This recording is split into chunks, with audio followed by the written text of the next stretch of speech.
In a competitive global market, every country must build the educational pillars that will support its well-being. And in the 21st century, STEM education is undoubtedly one of those pillars. Occupations related to science, technology, engineering, and math, the STEM fields, help to drive innovation and economic growth in the U.S. Across industries and geographic markets, employees with technical know-how create new offerings, improve processes, and fuel growth. Behind these employees is STEM education, an agent of transformation in our nation's economy and our quality of life. So if you look at the growth, the GDP for our nation, any nation, it's increasingly dependent upon the technology. Technology is a driver for economic development. There are estimates today that somewhere between 15 to 25% of what's going on in almost any country's economy, more so in ours and the developed nation, is driven by the science and the technology that is there. The importance of technical education is easily found in the numbers.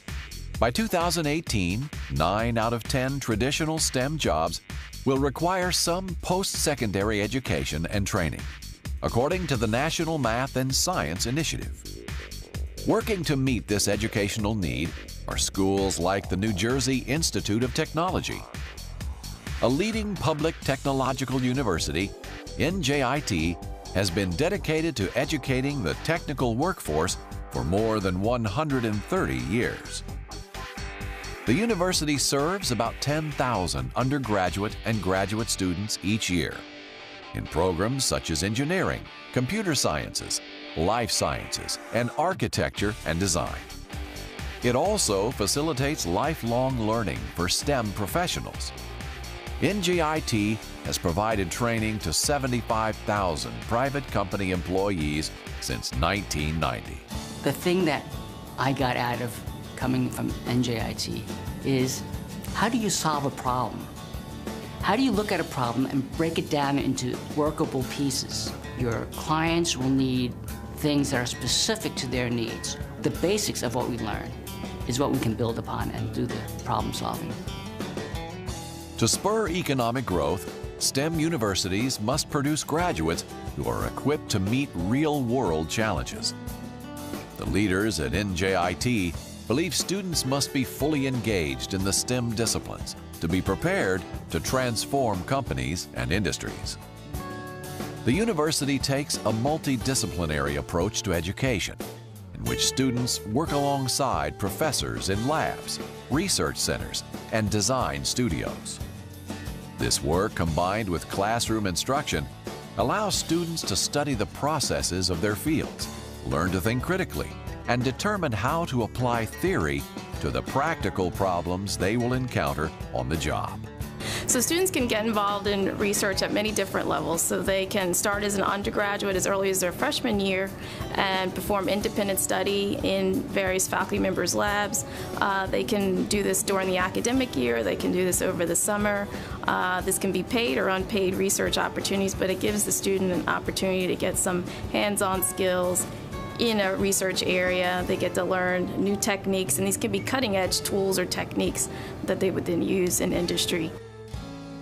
Beyond their role in the workforce deployment, STEM schools can strengthen the economy by commercializing research and supporting business development.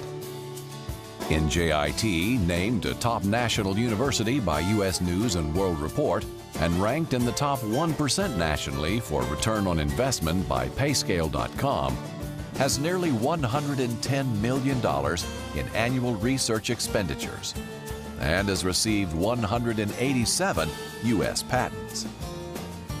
The university also operates one of the largest business incubators in the country, focused on high technology and life sciences.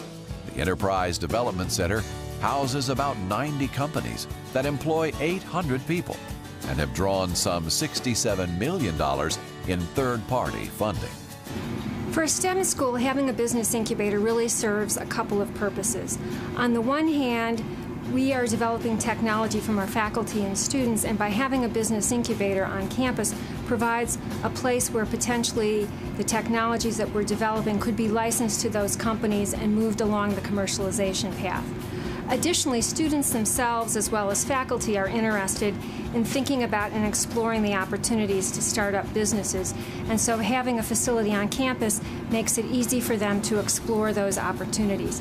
Because we know that most of the job growth today in the United States is really driven by startups and small businesses. So that this is really something that we're seeing students are becoming more interested in exploring as career paths. In the coming years, technical education will continue to be a foundation for success for individuals, industries, and countries, helping to spark innovation and promote economic stability. And universities like the New Jersey Institute of Technology will continue to guide students toward the opportunities of the future. Years ago, we thought that, well, we need to get our students out of college to be interested. But the more we look at this, we feel that we have to go younger and younger. We approach the high school students, and now in the middle schools, we introduce engineering to those younger students to get them sort of interested in what we do and how we do it. Unfortunately, the pipeline in STEM in this nation is too small. If you look at some of our competing countries, the STEM students are 12, 15, even 20%. In some of the developing countries, 30% of the graduating class. In this nation, it's under 10%. So we start with this narrow pipeline.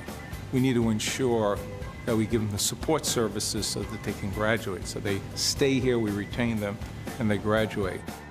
To learn more about New Jersey Institute of Technology, visit the school's website at www.go.njit.edu.